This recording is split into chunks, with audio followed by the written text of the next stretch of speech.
ونستغفره ونؤمن به ونتوكل عليه ونعوذ بالله من شرور أنفسنا وسيئات أعمالنا من يهده الله فلا مضل له ومن يضلل فلا هادي له أشهد أن لا إله إلا الله وحده لا شريك له وأشهد أن محمدا عبد الله ورسوله أرسله بالهدى ودين الحق ليظهره على الدين كله وكفى بالله شهيدا اللهم صل على محمد وعلى آل محمد كما صليت على إبراهيم وعلى آل إبراهيم إنك حميد مجيد وبارك على محمد وعلى آل محمد كما باركت على إبراهيم وعلى آل إبراهيم إنك حميد مجيد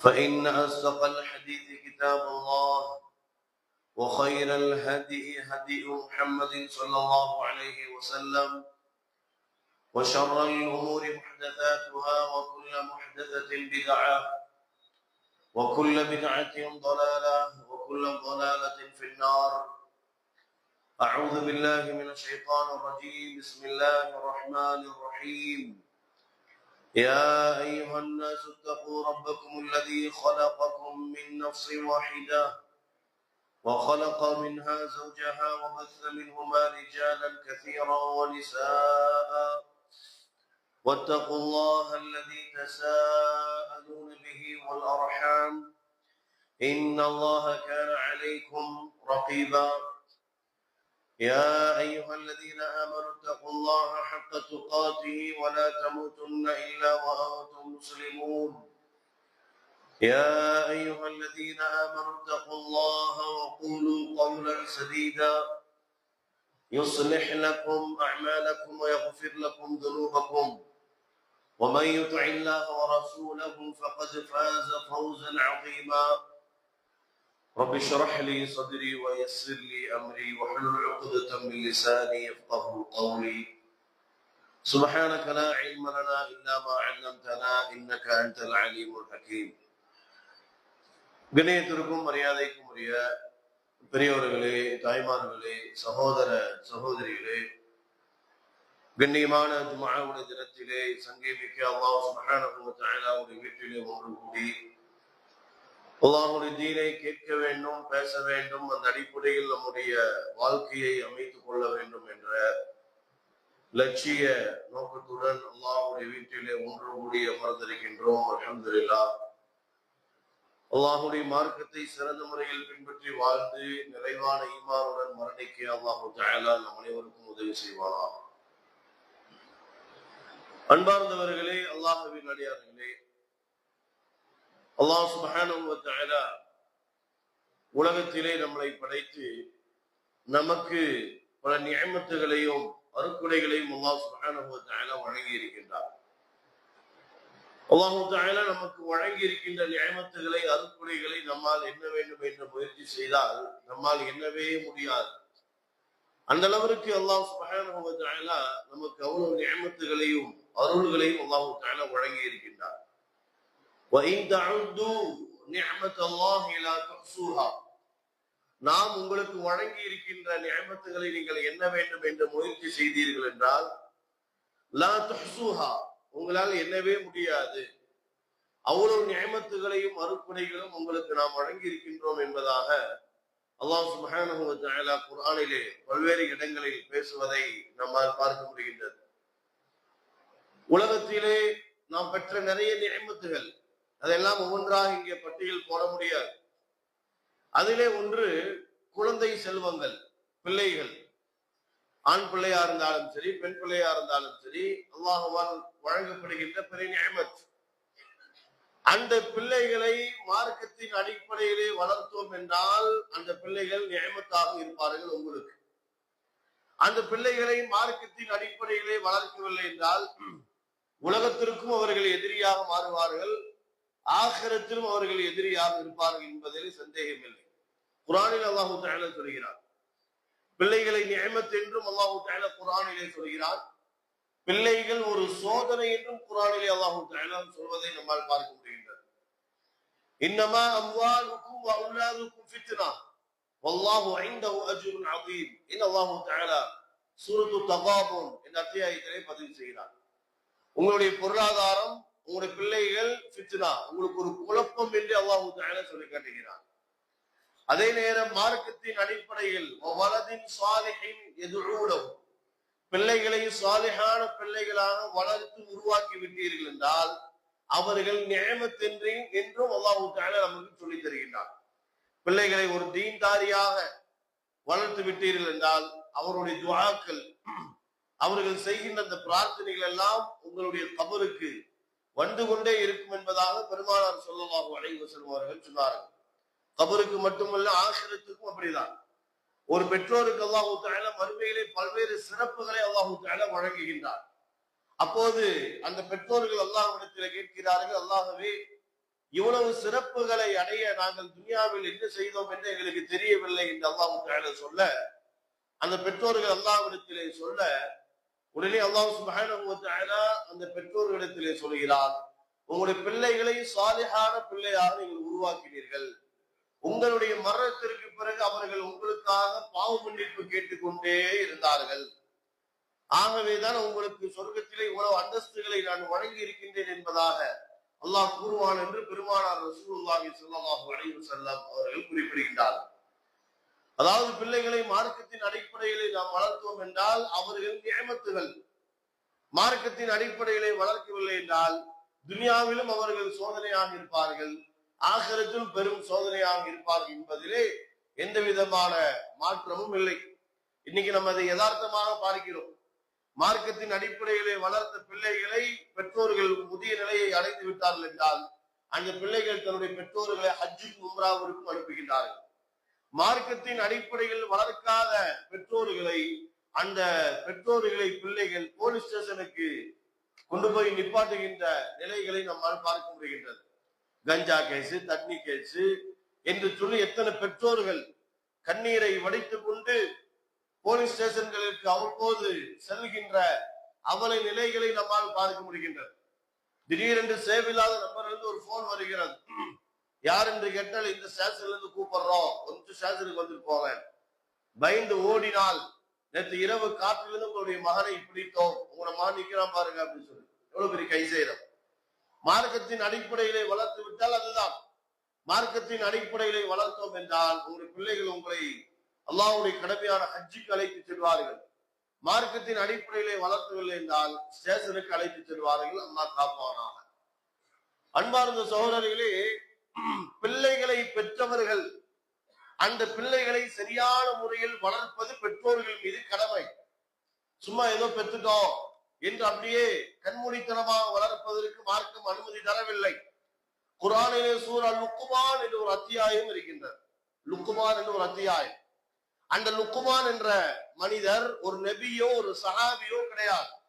ஒரு நபியோ ஒரு சஹாபியோ இல்லை. ஆனால் அல்லாஹ் சுப்ஹானஹு வ தஆலா அவர்களை பற்றி குர்ஆனிலே பேசுகிறார் என்றால் அவர்கள் தன்னுடைய பிள்ளைகளுக்கு செய்த அந்த உபதேசத்தை அல்லாஹ் தஆலா அவருக்கு மிகவும் பிடித்து அல்லாஹ் சுப்ஹானஹு வ தஆலா அதை குர்ஆனுடைய வசனமாகவே ஆக்கிவிட்டார். நிறைய செய்திகள், நிறைய உபதேசங்கள் இங்கே சொல்வதற்கு நேரம் இல்லை. அவ்வளவு செய்திகள் அந்த அத்தியாயத்தில் இருக்கின்றன. சொன்னார்கள், யா புனை லா துஷ்ரிக் பில்லாஹ், மக்களே அல்லாஹ்வுக்கு ஷிர்க் செய்யாதீர்கள், இணை வைக்காதீர்கள். யா புனைய அகிமிஸ் ஸலாஹ், மக்களே தொழுகை நிலைநாட்டுங்கள். வஅ்முர் பில் மஅரூஃப் வன்ஹ அனில் முன்கர் வஸ்பிர் அலா மா அஸாபக், மக்களே தொழுகை நிலைநாட்டுங்கள், நன்மை ஏவி தீமையை தடுங்கள், உங்களுக்கு துனியாவிலே ஏற்படுகின்ற கஷ்டங்களையும் சிரமங்களையும் பொறுத்துக் கொள்ளுங்கள். இன்னதாலிக லமின் அஸ்மில் உமூர், இதுதான் வீரமான செயல் என்பதாக லுக்மானுல் ஹக்கீம் என்ற அறிஞர் தன்னுடைய பிள்ளைகளுக்கு சொல்வதை அல்லாஹ் தஆலா குர்ஆனிலே பதிவு செய்கிறார். நபிமார்களுக்கும் பிள்ளைகள் இருந்தது. குறிப்பாக இப்ராஹிம் அலைஹிஸ்ஸலாம், யாக்கூப் அலைஹிஸ்ஸலாம் தன்னுடைய மக்களுக்கு செய்த உபதேசத்தை அல்லாஹ் தஆலா சூரா ஆல் இம்ரான், சூரா பக்ரா முதல் ஜுஸுடைய கடைசி பக்கத்தில் அல்லாஹ் தஆலா பதிவு செய்கிறார். யா பனிய இன்னல்லாஹ் அஸ்ஸஃபா லக்குமுத்தீன், குறிப்பாக இப்ராஹிம் யாக்கூப் அலைஹிஸ்ஸலாம் தன்னுடைய பிள்ளைகளுக்கு செய்த உபதேசம். இன்னல்லாஹ் அஸ்ஸஃபா லக்குமுத்தீன், மக்களே மார்க்கத்தை பற்றி பிடித்துக் கொள்ளுங்கள். மார்க்கத்தை பற்றி பிடித்துக் கொள்ளுங்கள். வலா தமூதுன்ன இல்லா வ அன்தும் முஸ்லிமூன், முஸ்லிமாகவே தவிர மௌத்தாகி விடாதீர்கள் என்று நபிமார்கள் தன்னுடைய பிள்ளைகளுக்கு செய்த உபதேசத்தை அல்லாஹ் தஆலா குர்ஆனிலே பதிவு செய்கிறார். நபிமார்கள் கொஞ்சம் யோசிச்சு பார்க்கணும். இப்ராஹிம் அலைஹிஸ்ஸலாமுடைய பிள்ளைகள் யார்? இஸ்மாயில் அலைஹிஸ்ஸலாம், இஸ்ஹாக் அலைஹிஸ்ஸலாம், ரெண்டு பேருமே நபிமார்கள் தான். இருந்தாலும் என்ன சொல்றாங்க? இன்னல்லாஹ் வஸ்தஃபா லக்குமுத்தீன், மார்க்கத்தை பற்றி பிடித்துக் கொள்ளுங்கள், மார்க்கத்தை பற்றி பிடித்துக் கொள்ளுங்கள் மௌத்தாகும் வரை. மௌத்துடைய நேரத்திலே முஸ்லிமாகவே தவிர மௌத்தாகி விடாதீர்கள். உண்மையான முஸ்லிமாக வாழ்ந்து உண்மையான முஸ்லிமாக மரணிக்க வேண்டும் என்று தன்னுடைய பிள்ளைகளுக்கு உபதேசம் செய்தார்கள் நபிமார்கள். நபிமார்களே எவ்வாறு உபதேசம் செய்தார்கள் என்றால், இந்த உபதேசத்தை பெற்றோர்கள் அவசியமாக பிள்ளைகளுக்கு சொல்ல கடமைப்பட்டிருக்கின்றோம். பெற்றோர்களே, ரசூலுல்லாஹி ஸல்லல்லாஹு அலைஹி வஸல்லமுடைய மகள் யார்? அன்னை ஃபாத்திமா ரலியல்லாஹு அன்ஹா. அந்த ஃபாத்திமா ரலியல்லாஹு அன்ஹா அவர்களை பார்த்து ஸல்லல்லாஹு அலைஹி வஸல்லம் சொன்னார்கள், யா ஃபாத்திமா பின்த் முஹம்மத் இத்தகில்லாஹ ஹைதுமா குன்தி லன் உக்னி அன்கி யௌமல் கியாமத்தி மினல்லாஹி ஷைஆ சலீனி மின் மாலி மா ஷிஇதி என்றார்கள். ஃபாத்திமாவே ரலியல்லாஹு அன்ஹா, நீங்களும் அல்லாஹ்வை பயந்து கொள்ளுங்கள் உலக வாழ்க்கையிலே. யாருங்க? சொர்க்கத்தின் தலைவி என்றார்கள். சொர்க்கத்தின் தலைவி என்றார்கள், தன்னுடைய ஈரக்கொலை என்றார்கள். அப்படிப்பட்ட ஃபாத்திமா ரலியல்லாஹு அன்ஹா அவர்களை பார்த்து சொன்னார்கள், ஃபாத்திமா ரலியல்லாஹு அன்ஹா, இத்தகில்லாஹ் ஹைசுமா குன்தி, நீங்களும் உலகத்திலே அல்லாஹ்வை பயந்து வாழ்ந்து கொள்ளுங்கள். உலகத்திலே உங்களுக்கு ஏதாவது தேவை என்றால் என்னிடத்திலே சொல்லுங்கள், மறுமைக்காக உங்களை நீங்கள் தயார்படுத்திக் கொள்ளுங்கள் என்றார்கள். உலகத்தில் எதாவது தேவை என்று கேளுங்க, நான் முடிஞ்சா வாங்கி தருகின்றேன். மறுமையின் வெற்றிக்காக உங்களை நீங்கள் தயார்படுத்திக் கொள்ளுங்கள். நாளை என்னுடைய தந்தை அல்லாஹ்வின் ரசூல் ஆயிற்று என்ற சிந்தனையில் நீங்கள் மறுமையிலே நின்று விட வேண்டாம் என்பதாக தன்னுடைய ஃபாத்திமா, தன்னுடைய மகளான ஈரக்குலையான சொர்க்கத்தின் தலைவி என்று அழைக்கப்படுகின்ற ஃபாத்திமா ரலியல்லாஹு அன்ஹா அவர்களுக்கு பெருமானார் ஸல்லல்லாஹு அலைஹி வஸல்லம் உபதேசமாக இருக்கின்றது. தந்தையின் உபதேசம், தந்தையின் உபதேசம். அருமையானவர்களே, பெற்றோர்களே, சகோதர சகோதரிகளே, பெரியோர்களே, இந்த நேரத்திலே நீங்கள் சிந்திக்க கடமைப்பட்டிருக்கின்றார்கள். எத்தனை பெற்றோர்கள் பிள்ளைகளை மார்க்கத்தின் அடிப்படையிலே வளர்க்கின்றீர்கள் யோசித்து பாருங்க. எத்தனை பெற்றோர்கள் பிள்ளைகளை மார்க்கத்தின் அடிப்படையிலே வளர்த்துகின்றீர்கள்? உங்களுடைய பிள்ளைகளுக்கு சரியான மார்க்க கல்வியை கொடுத்து விட்டீர்களா? உங்களுடைய பிள்ளைகளுக்கு குர்ஆன் ஓத தெரியுமா? உங்களுடைய பிள்ளைகளுக்கு தக்வாவை நீங்கள் ஊட்டி விட்டீர்களா? உங்களுடைய பிள்ளைகள் ஐவேளை தொழுகைகளை கடைபிடிக்கக்கூடியவனாக இருக்கின்றானா? உங்களுடைய பிள்ளைகள் தூய்மையாக ஹலாலின் அடிப்படையிலே வாழக்கூடியவனாக இருக்கின்றானா என்று எந்த அளவுக்கு மார்க்கத்தை நீங்கள் கொடுத்திருக்கின்றீர்கள் என்பதை இந்த நேரத்திலே நீங்கள் ஆழ சிந்திக்க கடமைப்பட்டிருக்கின்றீர்கள். எத்தனையோ பெற்றோர்களுக்கே மார்க்கம் இல்லை, இஸ்லாமும் இல்லை, ஒண்ணும் இல்லை. பின் எப்படி பிள்ளைகளுக்கு மார்க்கத்தை கற்றுக் கொடுப்பார்கள்? நல்ல ஸ்கூல்ல சேர்த்தி விடுறாங்க, நல்ல காலேஜ தேடுறாங்க, அதே நேரம் மதரசாக்கு அனுப்புறது இல்லை. ஒரு நல்லா தெரிஞ்சுக்கிங்க, பட்டதாரிகளா உட்கார்ந்து இருக்கிறாங்க. துனியாவுடைய கல்வியில எல்லாம் ஒழுக்கம் சம்பந்தப்பட்ட செய்திகள் கிடையவே கிடையாது. இடையில ஊட்டிக்கு ஜும்மாக்கு போயிருக்கும். ஒரு லண்டனுடைய ஒரு காலேஜுடைய ப்ரொஃபஸரை நான் பார்த்தேன். ஒரு லண்டனுடைய காலேஜுடைய ப்ரொஃபஸர், தமிழ்காரர் தான், லீவ்ல வந்திருக்கிறார். அவர் என்கிட்ட சொன்ன செய்தி, நான் மிகப்பெரிய பட்டதாரி தான், லண்டன்ல ஒரு காலேஜுடைய ப்ரொஃபஸராகவே நான் இருக்கிறேன். இந்த நேரத்திலே உங்கள்கிட்ட ஒரு விஷயத்தை நான் பதிவு செய்ய கடமைப்பட்டிருக்கிறேன். அது அவ்வப்போது ஜும்மால சொல்லுங்க என்று குறிப்பிட்டார். நான் சொல்லுங்கள் என்று சொல்ல அவர் சொல்றாரு, குர்ஆன் ஹதீஸை தவிர உலக கல்வி அது என்னதான் இருந்தாலும் சரி எல்லாமே குப்பையை தான் என்று சொல்கிறார். ஒண்ணுமே கிடையாது, எல்லாம் காசுக்காக தான் படிக்கிறோம். அது என்ன டிகிரியா இருந்தாலும் சரி எல்லாம் காசுக்காக தான் படிக்கிறோமே தவிர ஒழுக்கம் சம்பந்தப்பட்ட செய்திகள் எல்லாம் உலக கல்வியில கிடையவே கிடையாது. ஒருவன் நல்லவனாக ஆகி வாழ்ந்து மரணிக்க வேண்டும் என்றால் அவன் படிக்க வேண்டிய புத்தகம் குர்ஆன் ஹதீஸ் தான் என்று குறிப்பிட்டார். ஒருவன் ஒழுக்கமுள்ளவனாக நல்லவனாக வாழ்ந்து மரணிக்க வேண்டும், நான் ஒழுக்கம் சம்பந்தமாக நான் படிக்க வேண்டும் என்ற சிந்தனை ஒருவனுக்கு வருகிறது என்றால் அவன் சயின்ஸை நோக்கியோ, சோசியலை நோக்கியோ, மேக்ஸை நோக்கியோ, கம்ப்யூட்டர் நோக்கியோ செல்வது வேஸ்ட். இது எக்ஸாம் டைம், அதுக்கு பிள்ளைகள் சந்தோஷமா இருக்க கூடாது. கண்டிப்பா படிச்சு நல்ல மார்க் எடுத்து அத்தா மாட காட்டணும். சரிங்களா? ஒழுக்கம் சம்பந்தமாக கல்வி வேணும் என்றால் குர்ஆன் ஹதீஸை தவிர பாக்கி எதுலையுமே கிடையாது. நம்மளும் ஸ்கூலுக்கு போறோம், நிறைய ஸ்கூல் மக்களுடைய புக்களை திறந்து பாருங்க, கோயிலை பத்தி எழுதியிருக்கும்.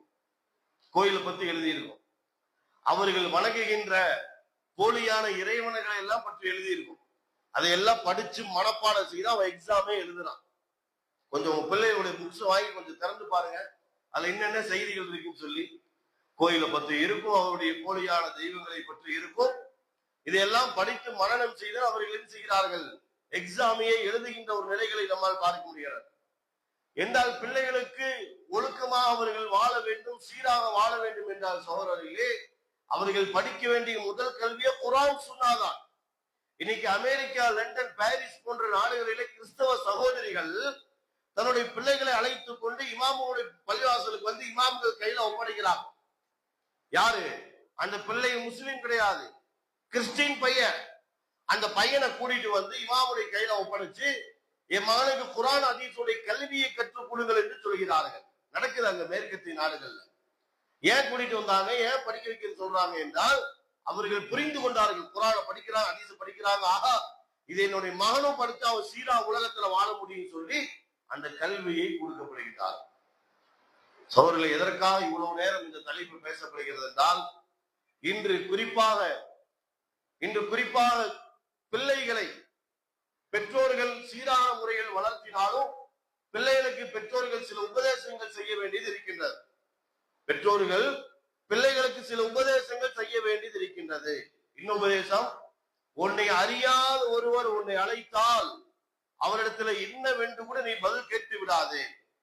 உனக்கு தெரியாத ஒருத்தர் நீங்க வான்னு சொல்லி கூப்பிட்டா கூட, என்னங்க கூப்பிட்டீங்களான்னு சொல்லி கூட அவர்கிட்ட போய் கேட்டு பக்கத்துல போய் நின்றாத. அப்படி நிக்க வேண்டிய சூழ்நிலை ஏற்பட்டால் ரொம்ப தள்ளி இன்ன விஷயம் இங்கேயே சொல்லுங்க என்று கேட்டுக்கொள் என்று சொல்லி பெற்றோர்கள் பிள்ளைகளுக்கு சொல்ல கடமைப்பட்டிருக்கின்றனர். சமீபத்துல கோயம்புத்தூர்ல ஒரு ஸ்கூல்ல நடந்த ஒரு சம்பவத்தை நான் சொல்கிறேன். சில வருடங்களுக்கு முன்பதாக கோயம்புத்தூர்ல ஒரு ஸ்கூல்ல நடந்த ஒரு சம்பவம். பெற்றோர்களை கவனமா கேளுங்க, பிள்ளைகளும் கவனமாக கேட்க வேண்டும். இன்னைக்கு நல்லதாச்சு ஸ்கூல் லீவ் விட்டது. ஒரு காலை நேரத்திலே ஒரு மாணவன் ஸ்கூலுக்கு போயிட்டு இருந்திருக்கிறான். ஆட்டோல இருந்து ஒருத்தர் விசிட்டிங் கார்டை காமிச்சிட்டு, தம்பிங்க வா அப்படின்னு கூப்பிட்டு இருக்கிறார். இந்த பையன் யதார்த்தமா என்னங்க அப்படின்னு சொல்லிட்டு போயிருக்கிறான். போய் இந்த விசிட்டிங் கார்டை காமிச்சு, அட்ரஸ் தெரியுமா சொல்லி 7th 8th படிக்கக்கூடிய பையன் விசிட்டிங் கார்டை காமிச்சு, இந்த அட்ரஸ் உனக்கு தெரியுமா அப்படி சொல்லி கேட்டு அந்த பையன் அந்த விசிட்டிங் கார்டை பாக்குறதுக்குள்ள பக்கத்துல இருக்கிறாள் என்ன பண்ணிட்டாரு, கட்சிக்குள்ள ஏதோ மருந்து அடிச்சிருக்கிறார் போல. டக்குனு அந்த பையனுடைய மூக்களை வச்சுட்டு மயங்கிட்டா, டக்குனு உள்ள ஆட்டோல தூக்கி போட்டான். ஆட்டோல தூக்கி போட்டு நேரா ரயில்வே ஸ்டேஷன் கொண்டு போய் அந்த பையனை உட்கார வச்சுட்டாங்க. அந்த பையன் ட்ரெயின்ல உட்கார்ந்துட்டு இருக்கிறான். மயக்கம் போயிட்டான். மயக்கத்துடைய உச்ச நிலையை அந்த மாணவன் அடைந்து விட்டான். இறுதியில கொஞ்ச நேரம் கழிச்சு அவனுக்கு அந்த ட்ரெயின் எடுக்கின்ற அந்த சப்தம் காதிலே ஒலிக்கின்றது. டக்குன்னு கண்ணை மெதுவா திறந்து பார்த்தா ரயில்வே ஸ்டேஷன்ல உட்கார்ந்துட்டு இருக்கான். அந்த பையன் பார்க்கறா, இன்னும் இங்க உட்கார்ந்துட்டு இருக்கிறோம், நம்ம ஸ்கூலுக்கெல்லாம் போயிட்டு இருந்தோம், இன்னும் திடீர்னு நீங்க உட்கார்ந்துருக்கோம்னு சொல்லி பக்கத்துல பார்த்தா வேற ஒருத்தர் அப்படி ஒட்டி உட்கார்ந்துட்டு இருக்கிறான். அவனை அட்டாக் பண்றக்கா பிடிச்சு வச்சிருக்கிறான். இவன் எப்படி அந்த சூழ்நிலைகளை பார்க்கிறான். சூழ்நிலை சரியில்லை, நம்ம இங்க கடத்தி கொண்டு போறாங்கன்னு சொல்லி டக்குன்னு என்ன பண்ணிட்டா, ரயில்வே ஸ்டேஷன்ல என்ன பண்ணிட்டா, ட்ரெயின் வந்து வெளியே ஓடி வந்து நேர ஸ்கூல் வேற ஓடி வந்து நேர பிரின்சிபாலிட்டி கரஸ்பாலிட்டி வந்துட்டான் பையன். இந்த மாதிரி காலையில் இப்படி ஒரு சம்பவம் நடந்துச்சு சொன்ன உடனேயே எல்லாம் ஆய்வு செய்து பிறகு ஸ்கூல்ல இருக்கக்கூடிய எல்லா பிள்ளைகளையும் அழைத்து இந்த சம்பவத்தை சொல்லி, உங்களை தெரியாத ஒருவர் அழைத்தார்கள் என்றால் உங்க குடும்பத்தார்களை தவிர வேறு யார் அழைத்தாலும் என்ன என்று கூட நீங்கள் கேட்காதீர்கள் என்று முழு ஸ்கூலுக்கும் சொல்லப்பட்டது. சகோதரர்கள், அல்லாஹ்வுடைய பாதுகாப்பு. இதை அழைத்து சென்றிருந்தார்கள் என்றால் என்ன நடந்திருக்கும் யோசிச்சு பாருங்க. எங்க கூட்டிட்டு போறாங்க, என்ன செய்வாங்க என்றே தெரியாது. பல இடங்களிலே நாம் கேள்விப்படுகிறோம், கண்ணை பிடுங்கி கை காலை வெட்டி முடக்கமாகி பிச்சை எடுக்க விட்ட சூழ்நிலைகள் எல்லாம் நாம் கண்டறிந்தோம் என்பதை நாம் அனைவரும் தெரிந்த ஒன்றுதான். எப்படிப்பட்ட சூழ்நிலைகள் பார்த்தீர்களா? பெற்றோர்கள் குறிப்பாக அத்தாமார்கள் இந்த செய்திகள் எல்லாம் மக்களுக்கு சொல்ல வேண்டும். உன்னை தெரியாத ஒருவர் அழைத்தால் கூட இந்த என்று கூட நீ கேட்காதே, குடும்பத்தார்களை தவிர வேற யாராக இருந்தாலும் சரி கேட்க கூடாது. அதே மாதிரிதான் நிறைய பசங்களை நம்ம பாக்குறோம், அப்படியே லிப்ட் கேட்டு இருப்பாங்க இல்லையா? நிப்பாட்டி உன்னை எங்கேயே கூட்டிட்டு போய் என்ன பண்ணிட்டா என்ன பொறுப்பு இருக்கு? நம்ம அந்த பசங்களை நிறுத்தி நம்ம வண்டியில ஏற்றி கூட்டிட்டு போகும்போதே நம்ம சொல்லுவோம், தம்பி உனக்கு ரொம்ப அத்தாவுடைய ஃப்ரெண்டு, குடும்பக்காரங்க அந்த மாதிரி யாரா இருந்த மட்டும் என்ன செய்யுங்க, வண்டியில ஏறுங்க. நிப்பாட்டிட்டாங்கன்னு சொல்லி என்ன செஞ்சிடாதீங்க, ஏறி உட்கார்ந்து கடைசியில எங்கேயோ கூட்டிட்டு போயிட்டா முடிஞ்ச லைஃப் அவ்வளவுதான். அல்லாஹ் பாதுகாக்க வேண்டும். சகோதரர்களே, இதெல்லாம் குறிப்பாக பெற்றோர்கள் சொல்ல வேண்டும். சொல்கின்றோமா என்றால் இல்லை. பல பெற்றோர்கள் வீட்டுக்குள்ள வந்தா போனை பார்த்துட்டே உட்கார்ந்துக்கிறது, போனை பார்த்துட்டே சாப்பிடுறது, போனை பார்த்துட்டே தூங்கிடுறது. அதான பாய், ஞாயிற்றுக்கிழமை ஆச்சுன்னா காலையில போனா கொஞ்ச நேரம் கழிச்சு வர்றது, பின்ன தூங்குறது, பின்ன எடுத்து அப்படியே போயிடுறது. பிள்ளைகளுக்கும் அவனுக்கும் பிள்ளைகளுக்கும் பெற்றோர்களுக்கும் எந்த விதமான ஒரு அன்பும் பரஸ்பர பாசமும் நன்மையை தீமை தருகின்ற காரியங்களோ எதுவுமே இல்லாமல் இருப்பதை நம்மால் பார்க்க முடிகிறது. எதுவுமே இல்லை. அவன் அத்தாவோட போன் கேட்டு அம்மாட்டுக்கு வாங்கிக்க சொல்லி இவரு ஒரு பக்கம் பார்த்து இருப்பாரு. என்ன இதை யோசிச்சு பாருங்க. ஒரு வீட்டுக்குள்ள ஒரு அன்பான பாசம் நேசம் எல்லாம் உட்காந்து கலகலப்பா பேசுறது, ஒரு அன்பான ஒரு பரிவுரை எதுவுமே இல்லாமல் இன்று காணப்படுகின்றது. இதே கரும்பு கடையில ஒரு ஞாயிற்றுக்கிழமை காலையில ஒரு நண்பருக்கு போன் பண்ணி அவருடைய வீட்டுக்கு நான் போயிருக்கிறேன். ஒரே இந்த மாதிரி ஒரு பாய் விரிச்சிருக்கிறாங்க. ஹால்ல பாய் விரிச்சு அந்த வீட்டுல எல்லாம் அந்த பாய்க்குள்ளேயே உட்கார்ந்துட்டு ஒருத்தர் குரான படிக்கிறார், எல்லாம் உட்கார்ந்து கேட்டுட்டு இருக்கிறாங்க. எப்படிப்பட்ட குடும்பம் பாத்தீங்களா? ஒரு குரான படிக்கிறார், அந்த வீட்டுல இருக்கிற எல்லாமே என்ன செய்யறாங்க, ஒவ்வொருத்தர் கையில குரான வச்சுட்டு அதை அப்படியே உட்கார்ந்து பார்த்துட்டு இருக்கிறாங்க. அரபி ஓதுவதை கேட்கிறார்கள், தமிழாக்கத்தை பிடித்து குரானை உள்வாங்குகிறார்கள். இந்த மாதிரி எல்லாம் நம்முடைய குடும்பம் இருக்கின்றதா என்பதை நாம் யோசிக்க கடமைப்பட்டிருக்கிறோம். சகோதரர்களே, இதே 2 நாளைக்கு முன்னாடி கோயம்புத்தூர்ல ஒரு சம்பவம் நடந்தது. அது எத்தனை வாட்ஸ்அப்ல எல்லாம் ஷேர் செய்யப்பட்டது, எத்தனை பேர் பார்த்தீங்கன்னு தெரியல. நம்முடைய இஸ்லாமிய முஸ்லிம்கள் நடத்துகின்ற ஸ்கூலிலே நம்முடைய சகோதரனுடைய 4 பிள்ளைகள், 4 பெண் பிள்ளைகள். ஒரு பிள்ளை யதார்த்தமா இன்ஸ்டாகிராம்ல ஒரு இஸ்லாம் அல்லாத ஒரு சகோதரி, அந்த சகோதரியுடைய பெயர்ல ஒரு சாட்டிங் பண்ணிட்டு இருக்கு அந்த புள்ள. இந்த புள்ள யதார்த்தமா நினைச்சிட்டு இருக்கோம் அந்த பேர்ல இருக்கிற புள்ளதான் நம்மள பேசிட்டு இருக்குன்னு சொல்லி பல ஃபேக்குகள், பல ஏமாத்துதுகள் இன்று இணையதளத்தின் மூலமாக வருவதை நாம் அறிகின்றோமா இல்லையா? அந்த புள்ள ஸ்டாண்டிங் பண்ணிட்டு இருக்கு. வீட்டுல நம்மளுக்கு சரியான ஒரு அன்பு இல்ல, ஒரு பாசம் இல்ல, ஒரு சரியான ஒரு கவனிப்பு இல்ல, ஒரு கவலையில் நான் இருக்கிறேன் என்று சாட்டிங் பண்ணிட்டு இருக்க. உடனே அந்த ஃபேக் ஐடியில் இருக்கக்கூடியவர்கள் பேசுகிறார்கள் இந்த பிள்ளைகிட்ட, அப்படியா என்ன நீ சென்னைக்கு வந்து விடு, சென்னைக்கு வந்து விடு, 2-3 நாள் இங்க தங்க, உனக்கு வேணுங்கிறதெல்லாம் அங்க செஞ்சு தர்றோம், உங்களுடைய பேரண்ட்ஸ் ஊர்ல உன்னை தேடிட்டு இருப்பாங்கல்ல, அதுக்கப்புறம் நீ 3 நாள் கழிச்சு போகும்போதுதான் உன்னுடைய அருமை என்னன்னு தெரியும்னு சொல்லி இங்க பதில் வருகிறது. அந்த புள்ள பாக்குது, ஆஹா இவ்வளவு நம்மை அரவணைக்கக்கூடியவர்கள் இருக்கின்றார்களா அப்படின்னு சொல்லி அந்த புள்ள மத்த 3 பிள்ளைகள்ட்டையும் சொல்லுது. கோயம்புத்தூர்ல 3 நாளைக்கு முன்னாடி நடந்த சம்பவத்தை நான் சொல்கிறேன். எங்கேயோ நடந்த சம்பவம் அல்ல, கோயம்புத்தூர்லயே நடந்த சம்பவம். அந்த புள்ள 3 பிள்ளைகிட்ட சொல்லுது. அந்த பிள்ளை ஆமா நம்ம சென்னைக்கு போயிடலாம்னு சொல்லி என்ன ஆகுது, ஸ்கூல் விட்ட உடனேயே ஆட்டோக்கார் பை வெளியே வெயிட் பண்ணிட்டு இருக்கிற இந்த ரெடியாகி வேற போய பசங்க கூட கிடையாது, பெண் பிள்ளைகள். கடைசியில பிள்ளைகளை காணும். கடைசியில் அவங்கள பிடிச்சி இவங்களை பிடிச்சி நேரம் ஸ்டேஷன் போய் கம்ப்ளைண்ட் எல்லாம் பண்ணி கடைசியில பார்த்தா இந்த 4 பிள்ளைகளும் ரயில்வே ஸ்டேஷன்ல நின்று இருக்கிறாங்க. ரயில்வே ஸ்டேஷன் நின்று இருக்கிறாங்க. யாரை கேட்டு ரயில்வே ஸ்டேஷன் போனாங்க, ஸ்கூல்ல இருந்து எப்படி ரயில்வே ஸ்டேஷன் போனாங்க, யார் கூப்பிட்டாங்கன்னு போனாங்க, எல்லாம் இணையதளத்தின் மூலமா வர்றது. இந்த இன்ஸ்டாகிராம், பேஸ்புக் இல்லையா, இன்னும் அவசியம் இருக்கின்றது. அவசியம் என்றால் பயன்படுத்தலாம், அவசியம் இருக்கிறது என்றால் பயன்படுத்தலாம். அதுக்கு யாரோ அழைத்தார் என்றால் செல்லலாமா? செல்லலாமா? யோசிச்சு பாருங்க. யாரை கூப்பிட்டாங்கன்னா போலாமா? குடும்பத்தை மாமா கூப்பிடுறாரு, பெரியப்பா கூப்பிடுறாருன்னா போலாம். மாமி கூப்பிட்டாங்க, மம்மானி கூப்பிட்டாங்கன்னா போகலாம். ஏன்? ரத்த உறவுகள். இது யாருன்னே தெரியாது, யாருன்னே தெரியாத ஒரு ஐடி நேரா ரயில்வே ஸ்டேஷன் போய் நின்றாச்சு அந்த 4 பேர். அல்லாஹ்வுடைய பெரிய உதவி, அல்லாஹ்வுடைய பெரிய உதவி. பெற்றோர்கள் செய்த துஆ, பிள்ளைகளுடைய அமல்கள் அல்லாஹ் பாதுகாத்தான். பெற்றோர்கள் சில நல்ல மக்களுடன் அங்கே ரயில்வே ஸ்டேஷனுக்கு செல்கிறார்கள். பார்த்தால் அந்த 4 பிள்ளைகள் அங்க போய் நின்றுகிறார். 4 பிள்ளைகள் நின்றுகிறார்.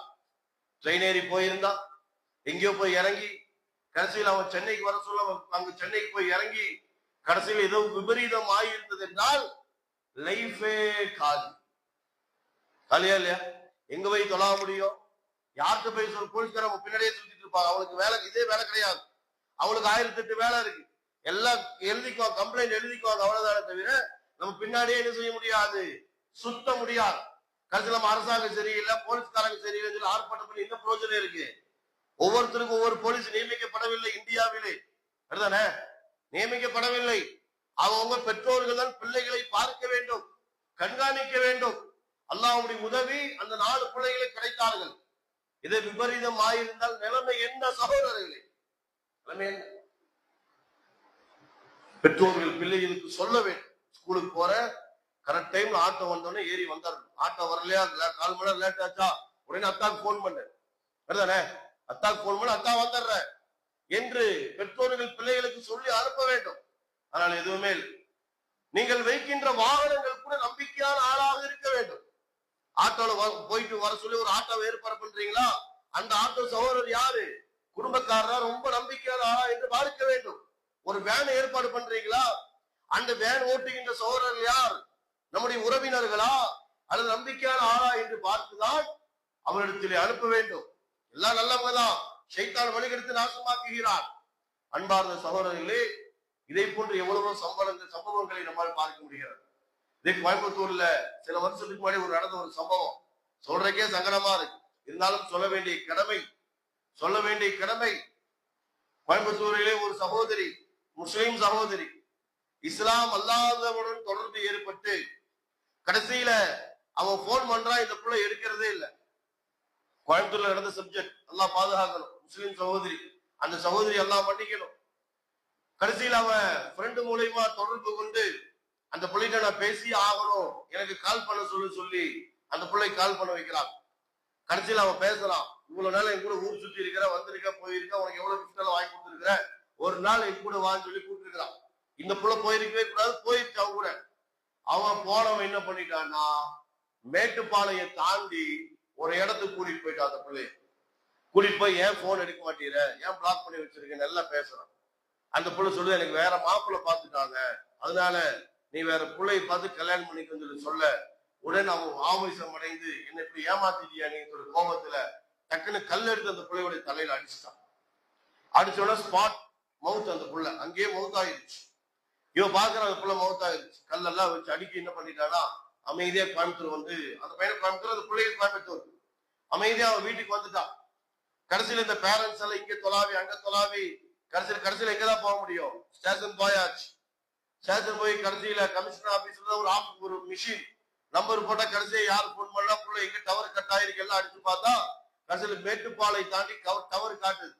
லாஸ்டா யார் போன் பண்ணிருக்கா பார்த்தா இவனுடைய போன் தான் அட்டன் பண்ணி இருக்கு, 2 ஒரே டைமா இருக்கு சொல்லி எல்லாம் அவனை பிடிச்சி விசாரிச்சு கடைசியில விசாரிக்காம போய் சொல்றான். பின்ன போலீஸ்காரங்க அவன் கவனிக்கிற மாதிரி கவனிச்சு கடைசியில இன்னும் ஏதுன்னு போய் பார்த்தா இந்த மாதிரி மேட்டுப்பாளையை தாண்டி அந்த பிள்ளையை அவன் கொலை செய்து அங்கே ஒரு இடத்திலே அவன் அடக்கம் செய்திருக்கிறான்.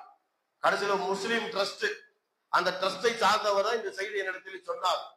கடைசியில ட்ரஸ்ட் போய் நேரம் என்ன செய்து அந்த ஜனாசாவை 2-3 நாள் ஆயிடுச்சு. 2-3 நாள் ஆகி அந்த ஜனாசாவை எடுக்கும். கிட்டத்தட்ட சுப்ஹானல்லாஹ் 3000த்திற்கும் மேற்பட்ட புழுவுகள் உடம்புகளிலே, அல்லாஹ் பாதுகாக்க வேண்டும், 3000த்திற்கும் மேற்பட்ட புழுவுகள். கடைசியில் அதை கொண்டு வந்து நேரம் ஜிஹெச்ல வச்சு போஸ்ட்மார்டம் எல்லாம் பண்ணி, அதோட காரை என்னால ஓட்டவே முடியல, எனக்கு மயக்கம் தள்ளிருச்சு. கஷ்டப்பட்டு நான் கோயம்புத்தூர் ஜிஹெச் வந்து எத்தனை நான் ஒரு வழி ஆயிட்டேன். நான் காரணம் உட்கார்ந்த போலீஸ்காரங்களுக்கெல்லாம் தலை சுத்தி இருக்கு, அந்த அளவுக்கு பயங்கர பேக் ஸ்மெல். எல்லாம் பாதுகாக்கணும். கடைசியில போஸ்ட்மார்டம் பண்ணி ஜனாதா தொழுகை நடத்தி நல்லடக்கம் செய்து விட்டார்கள். அல்லாஹ் அந்த சகோதரியை மன்னிக்கிட்டு, முஸ்லிம் சகோதரி அல்லாஹ் பாதுகாக்க வேண்டும், பிள்ளைகளுக்கு போதிக்க வேண்டும். அந்நிய ஆணுடன் பெண்ணுடன் தொடர்பு கொள்ளாதே. பெத்தவங்க பிள்ளைகள்கிட்ட பாசமா நேசமா ஒரு ஃப்ரெண்டா பழகணும், அதுதானே? ஃப்ரெண்டா பழகணும். அதெல்லாம் இருக்கா யோசிச்சு பாருங்க. அதெல்லாம் நம்முடைய பெற்றோர்கள் அதெல்லாம் செய்தார்கள்.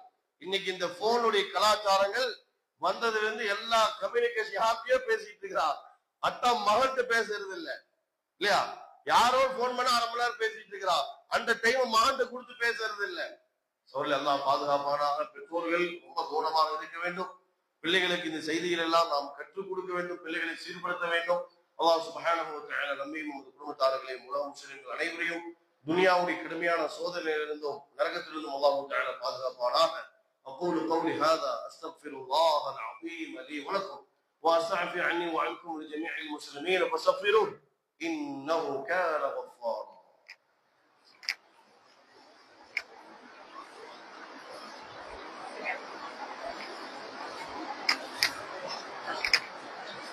الحمد لله حمدا كثيرا طيبا مباركا فيه، والصلاة والسلام على أشرف الأنبياء والمرسلين وعلى آله وصحبه أجمعين إلى يوم الدين وبعد.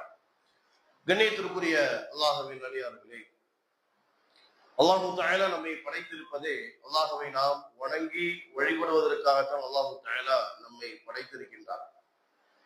குறிப்பாக இபாதத்துகள், ஐவேற தொழுகைகளை பேணுதலாக கடைபிடிக்கக்கூடியவர்களாக இருக்க வேண்டும்.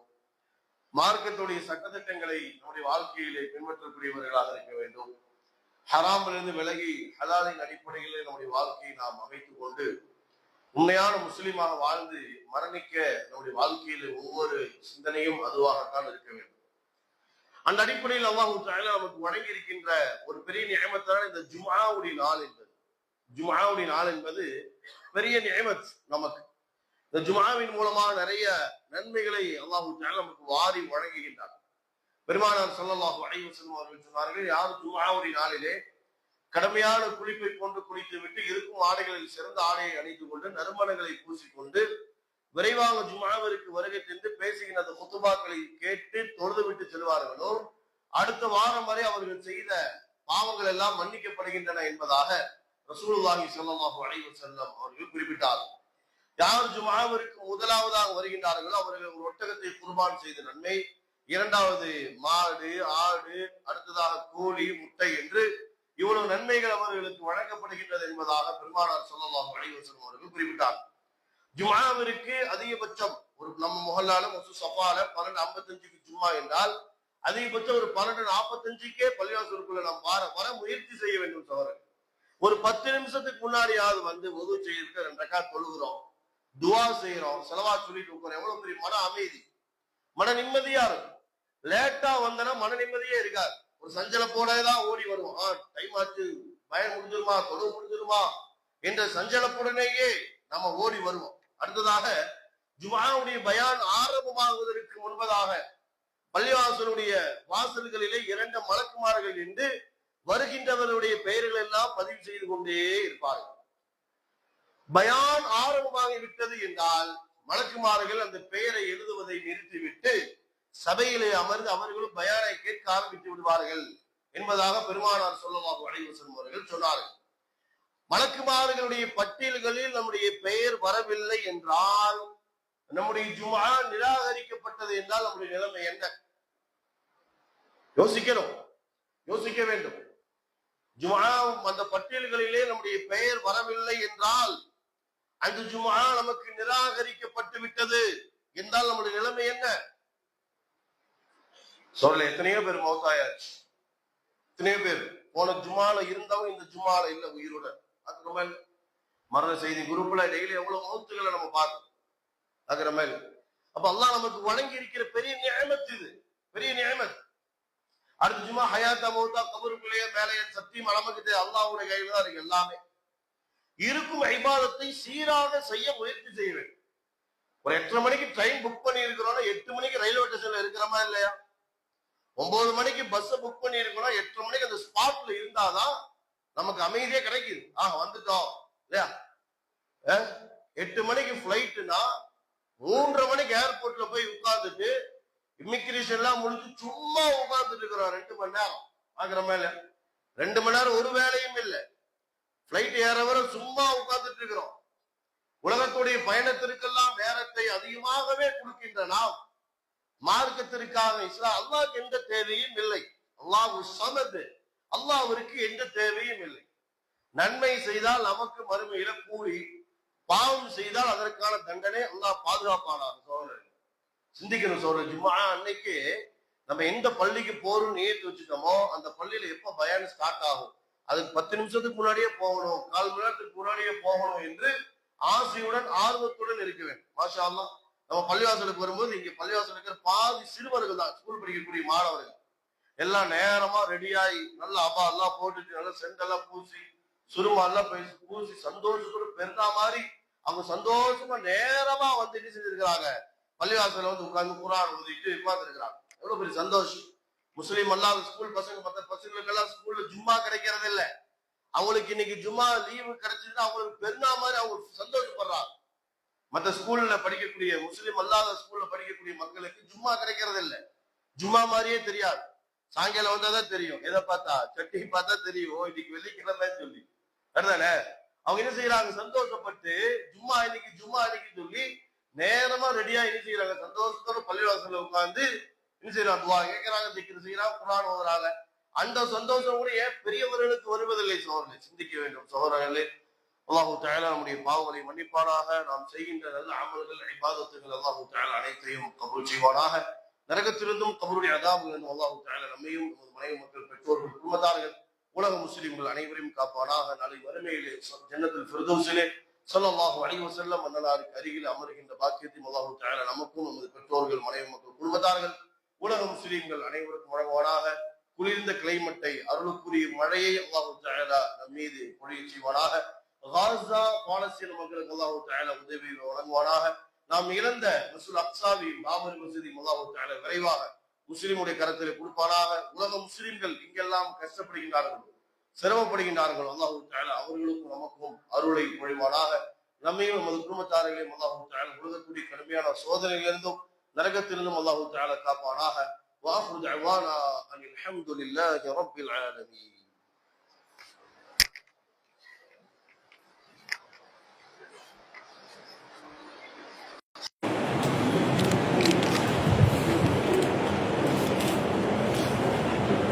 الله أكبر الله أكبر.